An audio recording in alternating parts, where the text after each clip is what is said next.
When a nation's top exorcist speaks about the rise of satanic activity in a country, the people of that country and beyond would do well to listen to him. Exorcists are some of the most serious people in the church today.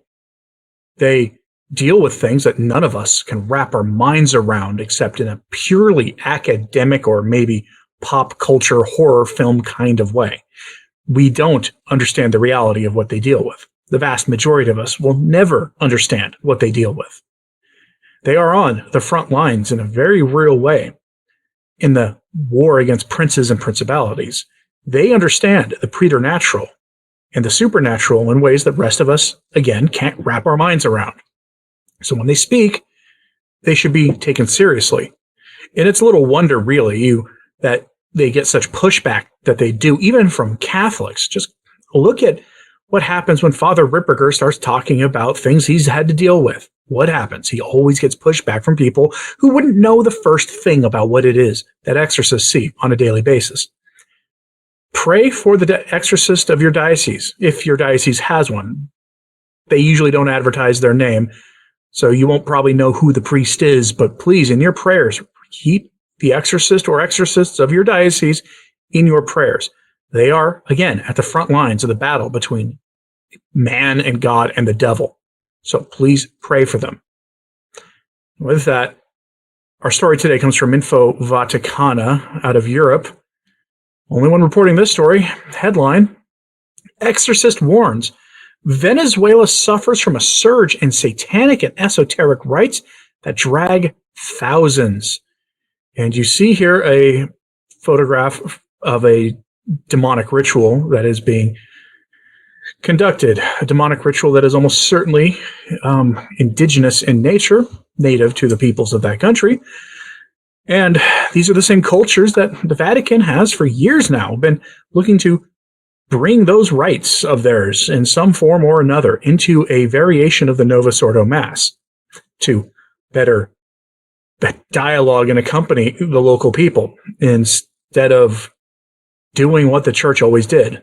You know, the peoples of the Americas and of Africa were evangelized and were brought into the church through the traditional Latin Mass, what we would call that now, or what was just called the Mass at the time. And this is not a TLM versus Novus Ordo statement. It's a simple observation that the church believed the Mass was the Mass and that we didn't need to tweak the Mass to help with missionary evangelization efforts. And they're right, of course, because the people hungered for the truth of God and the truth of the Creator. Once they were taught about what happens at the Mass, they could sense something was there that was missing from their own rites. These are the groups that the Vatican these days is trying to pander to. Maybe just give them the authentic thing and have your bishops teach the authentic faith. It's a radical thought, I know. We go to the article because this exorcist is warning that the church is awash in Satanism. So from the article, quote, Priest Ronnie Garcia, founder and president of the National Association of Exorcists of Venezuela, has issued a stern warning about the rise of esoteric and satanic rites in the country. In an interview with ACI Prensa, the exorcist announced that more and more lay people are participating in witchcraft rituals and turning to practitioners of the dark arts, seeking answers outside the Catholic faith. Faced with this reality, Venezuelan exorcists will meet August 4th to the 8th in Caracas for the third formative assembly, where they will delve into demonology, the power of Christ, and the authority of the church in the face of the advance of esotericism. Father Garcia recounted his own experience on Sorte Mountain in Yaracuy State, the nerve center of the dark following of Maria Leonza and the syncretic practices that blend indigenous, African, and spiritualist elements. He was tricked into taking him there as a teenager, which marked his sensitivity to the extraordinary actions of the devil. In Sorte, possession rituals and spirit invocations are performed with tobacco, alcohol, and drums. These practices are incompatible with the Christian faith, he emphasized. The exorcist warns that spiritualism, quote, opens doors to spiritual influences that do not come from God, exposing participants to serious spiritual, emotional, and psychological risks. End quote. Now, in the modern, more where most of you are watching this, I mean, Western Europe, the United States, Canada, places like that, the bigger threat to you isn't those practices. Those are peculiar to their region. Yes, they are a threat. If you encounter them, do not participate in them. But you're more likely to face this from horoscopes and tarot cards and Ouija boards and all that other stuff. They all open doors to the demonic. Virtually every exorcist will tell you that. You know what else opens you up to influence from the demonic? The consumption of impure movies on the internet and that sort of thing. Yes, I'm not even joking. If you have that habit, and 80 or 90% of Catholic men and about 70% to 80% of Catholic women, according to most confessors, do have that habit, you should work on it. Take it seriously. Redouble your efforts. If you haven't been to confession, go to confession. But these are the things that open people up to demonic issues. There's a whole host of them, actually. You can go listen to a Father Ripperger talk on the subject. He will happily or perhaps sorrowfully recount to you just what kind of threat we all face in the modern world. Now, that doesn't mean that behind every website of impurity is that problem, nor does it mean behind every other one of those things you have that problem, but it puts you at risk. And you want to be in the business of your seeking of sanctity, the business of risk management, meaning keep that stuff away from you. In the same way that you wouldn't consume an adult beverage before driving, probably, even though statistically you'll probably be okay that first time. You still wouldn't do it because it's, one, gravely immoral, but two, the risks. You're in the business of risk management when it comes to normal things. So be so in your spiritual life. This priest is not really well known outside of the United States because he's a well-known public exorcist in Venezuela.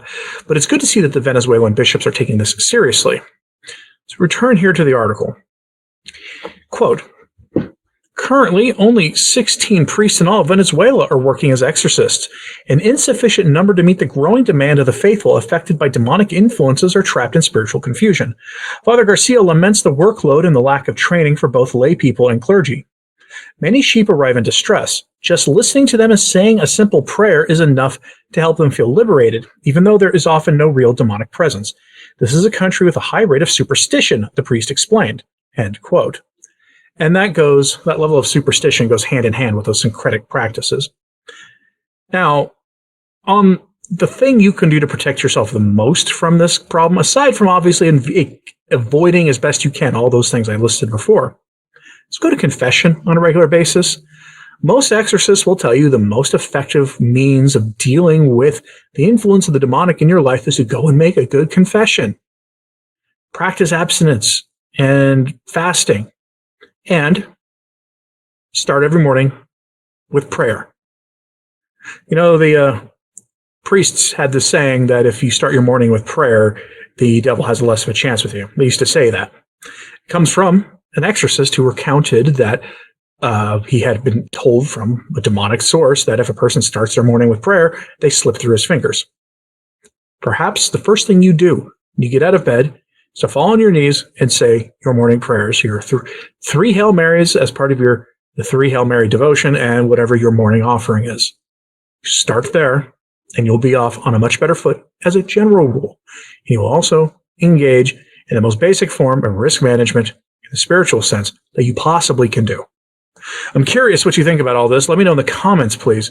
Do you think that the priest's warnings there in Venezuela apply even more so in the United States? Venezuela is a hardline socialist country, more of a kind of a dictatorship built around a false religion around their leader. Been like that for 25 years or so. Do you think that country is especially at risk because of that? Or that there are variations of this that we are all at risk of in the Western world today? Because in the West, we've turned our back on God as a civilization. Let me know what you think of this in the comments. Please hit like and subscribe if you haven't. It does help. Sharing this on social media helps too. If you've ever thought about supporting the work we do here at Return to Tradition, there are options in the description box below. Subscribe Star, Patreon, all those things, plus the Subscribe Plus button, which is the channel join button. All of them asked for by viewers of the channel like yourself. They do help keep these daily messages coming, and the support is greatly appreciated. Pray for the church, pray for your priests, and pray for your exorcists. I'm Anthony Stine. Ave Maria.